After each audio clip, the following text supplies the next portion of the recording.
법률에서 명확하게 정한 다음에 위임을 한다. 명확성의 원칙. 그래서 구체적 위임의 원칙, 명확성의 원칙. 그래서 구체적 위임에 대응하는 수상적 위임이나 또는 포괄적 위임이나 또는 백지 위임이나 또는 전면적 위임은 허용된다, 금지된다, 금지된다. 다만 이것의 예외가 조례죠, 조례. 법규명령 가운데 조례의 경우에는 지자체 자주 입법이기 때문에 포괄적 위임도 허용된다. 근데 조례도 다시 두 가지가 있죠. 원칙적인 조례는 자치조례죠. 자치조례의 경우에는 포괄적 위임도 허용되는데 예외적으로 기간 임사무를 정하는 조례를 무슨 조례라고 하죠? 위임조례.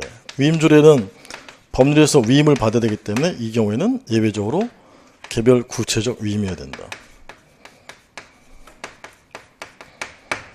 그 다음에 지방자치법 제22조 단서에 따르면 주민의 권리 제한 의무부가 벌칙의 경우에는 법에 근거가 있어야 되는데 그때 포괄적 위임이지만 벌칙 가운데 행정벌 가운데 행정질서벌인 과태료는 포괄적 위임으로도 족하지만 행정형벌인 벌금 등의 경우에는 죄형 법정주의 원칙상 부득이한 경우에만 위임을 해야 되고 이때도 개별 구체적 위임이 된다. 이런 거 기억나시죠?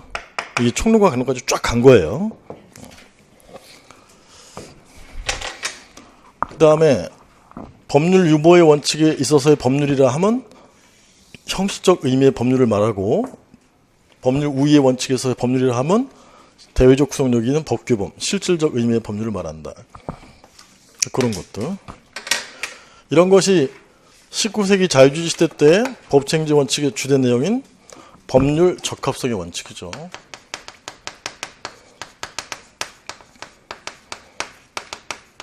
그 다음에 이제 20세기 초반기에 들어가면서 현대 행정에서의 법치행정의 원칙은 여기 도로교통법에서 어떤 처분을 할지 국민이 예측 가능하게 정해야 된다. 그래서 법적 안정성이 법치행정 원칙의 목적이다. 법적 안정성.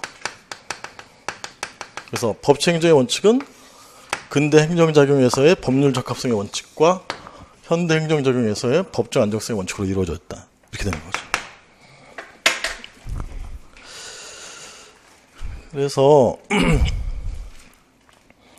3번 뭐 이렇게 적어요. 자꾸 생각을 하시라고 적지 말고 한권정리 교재 조금 이따 쭉 스킵할 때 그거 볼 때 또 생각하시고 또 생각하시고 내가 미처 생각하지 못했던 부분만 한권정리에 체크해서 넣으시라는 거지. 칠판에 적은 거를 쭉 필기하다 보면 뭐 필기할 데도 없어. 왜 이렇게 교재를 무슨 새까맣게 더럽게 만들어서 자기도 보면 내가 뭐라고 쓴 거지? 이렇게 되면 안 된단 말이에요. 내가 논리를 잡고 내가 부족한 부분만 체크해서 넣은 다음에 잘 이해가 안 되면 저한테 질문을 하셔야지. 뭐 이렇게 적어. 반성하셔야 돼. 3번 법률유보의 원칙 옳지 않은 것은 동그라미 2번이 틀린 거죠.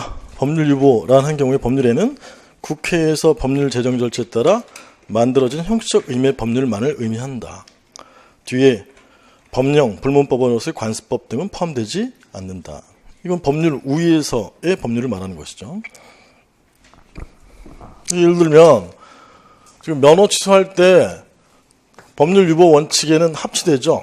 왜냐하면 도로교통 법률에 근거가 있으니까 0.05 먹었는데 면허 취소하면 법률 우위 원칙에 위반해서 위법이 될 수가 있다. 그럼 왜 위반하느냐? 도로교통법 시행규칙은 법규명령 형식의 면허 취소 등의 기준인데 얘의 성질을 형식을 중시하면 뭐예요? 법규명령이고 이 법규명령에 따르면 0.05 먹었을 때는 면허 정지를 해야 되는데 0.1 이상일 때 면허 취소를 했으니까 사안의 면허 취소는 이 법규명령에 위반한 처분으로서 위법하다 이렇게 결론을 낼 수가 있으니까 법률 우위에서의 법률은 대의적 구속력이 있는 법규명령도 포함한다 이렇게 되는 거잖아요. 그 다음에 나머지는 맞죠. 1번의 법률유보 원칙이란 행정이 법률의 수권에 의하여 행해져야 함을 의미한다. 맞고 3번에 이제 3번, 4번이 이제 잘 안 나온 학설들이죠. 그래서 법률 우위 원칙은 모든 침익적, 수익적 행정 적용에 다 적용이 되는데 법률 유보 원칙은 어디에 적용되는지에 대해서 견해 대립이 있고 그 견해 대립은 역사적 발전 과정에 따라서 두 문자가 침전급중이다. 그래서 19세기 자유주의 시대 때 입헌 군주국 시대 때에는 세금 부과나 경찰 행정처럼 침익적 행정에서만 법의 근거를 요한다. 이 설의 문제점은 수익적 행정에 법의 근거가 없기 때문에 수익적 행정을 통제할 수 없다는 문제점이 있다. 전부유보설은 침익적뿐만 아니라 급부행정, 수익적 영역에서도 법의 근거를 요한다. 그런데 급부행정 영역에서 국민기초생활보장법률이라는 법이 제정되어 있지 않으면 급부를 할 수 없다는 문제점이 있다. 급부행정 유보설은 지금 급부행정, 수익적 행정 영역 가운데 사회보장 영역인 국민기초생활보장법에 따른 급여를 해줘야 되는데 역시 마찬가지로 법의 근거가 없으면 급부를 행할 수 없다는 문제점이 있다. 중요사항 유보설은 헌재, 판례 입장이죠. 그래서 국민의 기본권 실현과 관련된 중요한 사항에 대해서는 법적 근거가 필요하다. 이런 설이 다 문제가 있기 때문에 다설은 종합설의 입장이다. 판례가 나오니까 판례, 중요사항 유보설. 판례에 의하면 중요사항인 것은 아닌 것은 고르셔야 되죠. 텔레비전 방송, 수신료, 수신자의 범위는 중요사항이고 남자, 병역 기간 등은 중요사항에 해당하고 중요사항이 아닌 것들 외우셔야 되고 그래서 이쪽은 이제 잘 나오고 내용들이 또 나오는 거죠. 그래서 3번의 침해유보설은 자유나 권리를 규제 제한, 침익적 영역의 경우에는 반드시 법률에 수권이 있어야 한다는 이론으로 19세기 자유주의 시대의 기본권과 밀접한 관련이 있고 4번의 전부유보설은 행정작용 전부에 대해서 법률 유보를 요구하는 견해로서 국민 주권주의나 의회 민주주의만 강조하고 법률의 근거를 요한다고 했으니까 의회 민주주의만 강조하고 권력 분립주의를 망각하고 있다. 즉 법률의 근거가 없으면 급부를 행할 수 없다는 문제점이 있기 때문에 그렇게 표현한다 이 말이에요. 여기 전부 기출 지문이기 때문에 잘 이해를 해 놓으셔야 돼.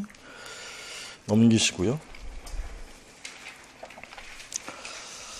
4번 법체행정의 원리에 대한 설명 중 가장 옳지 않은 것은 4번이죠. 법률 유보를 대체하는 행정 유보가 일반적으로 인정되고 있다. 일반적으로 인정되고 있다. 이게 틀린 거죠. 행정 유보는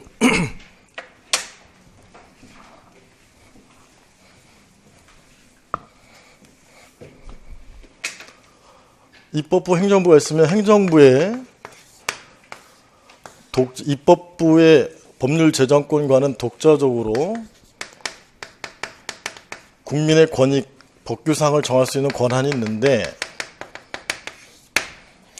두 가지가 있는데 행정부에서 독자적으로 권한을 정할 때 국회 관여가 전혀 배제되는 배타적 행정유보와 국회 관여가 인정되는 허용되는 허용적 행정유보가 있는데 우리 헌법은 허용적 행정유보를 취하고 있다 이렇게 보죠.